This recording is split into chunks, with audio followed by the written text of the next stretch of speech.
Hey, what's up? My name's Caleb. I'm a full-time reseller. Today, I'm gonna go over the best items that I thrifted last week to sell online for a profit. The purpose of this video is to help you find more profitable items when you're out at the thrift store. And a lot of times I'm focusing on items that sell really fast because those are the best items for my business model. It's still freezing cold here in Ohio, so I gotta wear my jacket, but you'll see in the items that a lot of them are spring and summer items because that's what people are buying right now, and that's what's gonna hold us over through the spring and summer months. This first item is a pair of Duluth Trading cargo shorts. This brand is one that I'm very selective on, but these performance-y kind of stretchy material shorts and pants do sell well for me. These ones do also have an elastic waist, which is going to be a really good keyword to help these things sell faster and for more money. On the Duluth items, underneath the size tag, there is a little white tag, and the very top number is the style code. I typed that into Google to get the exact model name, so I'm able to sell these even faster and for a little bit more money than just the trending market price. This next item is very similar to the last one. These are Tommy Bahama elastic waist cargo shorts. Once again, the ones with the elastic waist and the drawstring sell way better than just regular chino shorts. I wouldn't recommend picking those up at all, but these ones are a great bed and butter item for about 25 bucks. Here's another pair of the Duluth shorts. These ones have the model name on the waistline, the dry on the fly model. Here's a Polo Ralph Lauren shirt. There's a few things about this shirt that made it worthwhile to pick up because I'm very selective with the Polo Ralph Lauren pieces I pick up. First thing that made it a pickup is its new tags. The second is that it has the colorful pony logo. The keyword for this is flesh pony, and it's also size 2XL. The nice colorful print will help as well. I'm gonna guess that I'm gonna list this for about 40 bucks and take 30 or more. Thanks for checking out my thrift haul. On my YouTube analytics page, it says that less than 50% of you guys are subscribed. So I really wanna encourage you to go hit that button, turn on the notifications. I've been working behind the scenes to bring on some special guests to the channel to do a live Q&A to answer you guys' questions and give you guys some insight into other people's reselling businesses. Being subscribed and turning notifications on is really the only way to know when I'm going live, so I don't want you to miss out. And here's another Ralph Lauren shirt. This one is long sleeve, but it has the same things going for it. It's new with tags, and it is size 2XL in a nice colorful pattern. This one doesn't have the flesh pony, but I think it will still be selling in the similar range, 30 to 40 bucks. Here we have a North Face rain jacket. This is from the High Vent line. You can see this on the sleeve here. It will either say High Vent, another good line is Dry Vent. These lighter weight jackets don't sell for crazy money, but they do sell really quickly in the High Vent and Dry Vent lines for about 25 to 30 bucks. Here we have a Tommy Bahama polo shirt. Similar to the Ralph Lauren shirts, the fact that this is new with tags is really what made this a pickup. But this is from the Supima line, which does actually sell a little bit better for Tommy Bahama. So I'd kind of be on the fence if this wasn't new with tags about picking it up. But because it's new with tags, it's a definite pickup. I just saw on the tag, it has this other tag with some of the features and it says Leisure Tech. So I'm gonna guess that's a really good keyword for that brand. Here's another Ralph Lauren shirt. The reason I picked this one up is it's size 4XB. This is from the Performance line, which does actually sell a little bit better as well. So those two things combined, I think this is probably a $30 shirt. Here we have everyone's favorite, the Y2K baggy wide leg pants.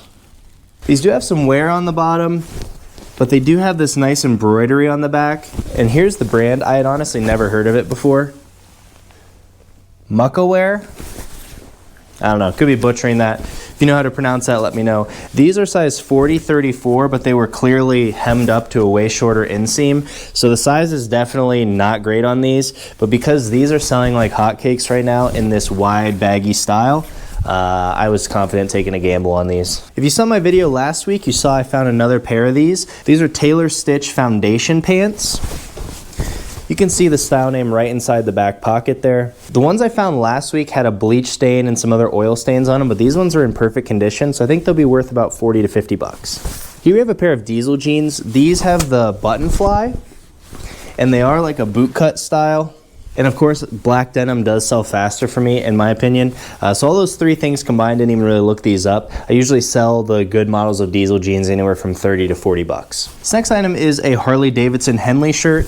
Nice little bread and butter piece, probably sells for about 20 to 25 bucks. This next item is a Nike jacket. It's a nice like mid-length jacket. It's a little bit longer than just your typical windbreaker. It has like a really heavyweight like nylon material. I wouldn't be surprised if it was like waterproof or something like that. The real reason I grabbed this, it had this soccer club logo on it. I'm honestly not too familiar with the logos and stuff in that world, but I figured that it would help the value instead of hurt the value. So I was happy to pick this one up.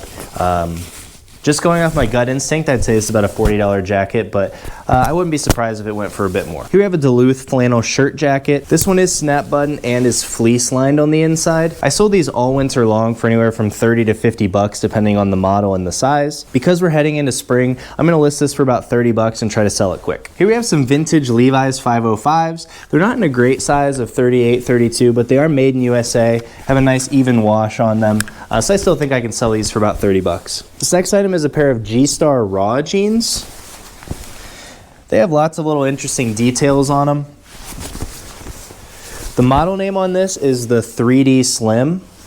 I think the 3D models are the ones that kind of have this like articulated kind of like bowed leg. And they sell really well. It says the size is 34, 36. I don't know if these are still 36-inch length. It looks like they're probably shorter than that. But either way, that seems to be a good size for a slim fit, like a 34-inch waist. Typically, when you see a slim fit cut, you want the waist size to be smaller because there's not a lot of people searching for like a 40-inch waist and a slim fit jean. Picked up this vintage Cleveland Browns crew neck sweatshirt. Just had to throw this in there because I really enjoy finding stuff like this and I rarely find it. In all reality, this is still probably only worth about 20 to 25 bucks. It's pretty basic. I wouldn't say this is the perfect time of year to be finding this item, but this is definitely a bolo. This is a Fox Sasquatch hoodie.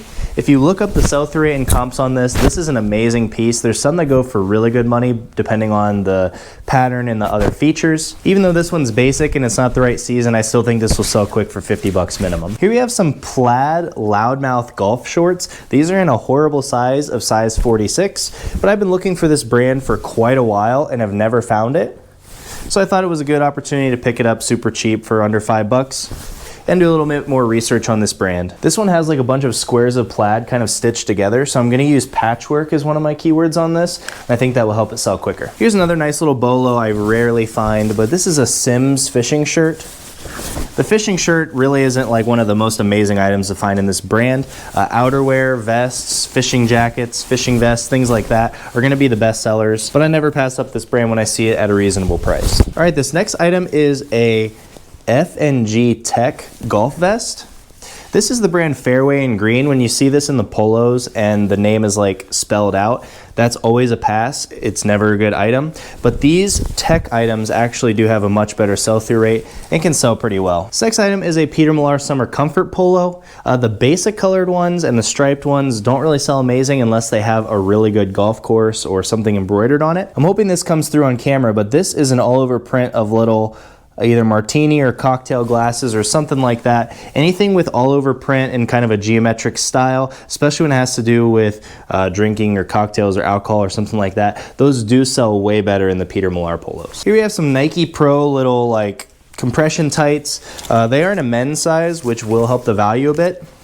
And the only reason I grabbed these is they're new with tags and I paid 3 bucks for them. So kind of a no-brainer, minimum 20 bucks. And here's another F&G Tech. This one is a quarter zip pullover, long sleeve. There's the tag once again. This next item is a Disney Hawaiian shirt. It has a really cool all over pattern on it with all the different characters. It's also in size 2XL, which will help the sell-through rate. And these actually have pretty decent comps of 30 to 40 bucks, probably just because it's a really cool pattern and cool print. Had to come back to Old Faithful one more time before the winter season is over, but here is an Eddie Bauer Goose Down quilted women's jacket. I got this cheap. I'll probably list it for about 30 to 35 bucks just to try to sell it quickly before the weather totally warms up. And the last item has a fun little story with it. This week I actually had my dad come thrift with me because at one of the stores I do go on the senior day to get a 25% off discount. My mom was unavailable, so she usually helps me on that day. So I had to see if my dad could come help me. He's not normally one that, you know, is out thrifting or going shopping with me or anything, but I really appreciated that he tried to help me out the best that he could, and of course getting the discount. And he was kind of finding items and showing them to me and trying to, you know, find a winner. And of course, you know, when you don't have the experience, a lot of the items are passed or it's easy to miss a flaw or a stain. But then we hit the second store and he randomly comes over to me, hands me something and says, "Is this good?" And he found the very best item of the day, so I got to give him his props. But here is a vintage Levi's denim jacket. I wouldn't say this one is like anything crazy valuable or anything, but this is just a fun find. So this one is a size 40 and it's made in Canada. and I'm guessing it's from 84 based on the tag. I really don't know the jackets as well as I know the jeans on how to date them. So I'll have to do a little bit more research on there. But I had to give a shout out to my dad for probably the best find of the day. And at that store, this jacket was under $5, so that's kind of what made it the best find. Thanks for watching this one, and we'll see you in the next one.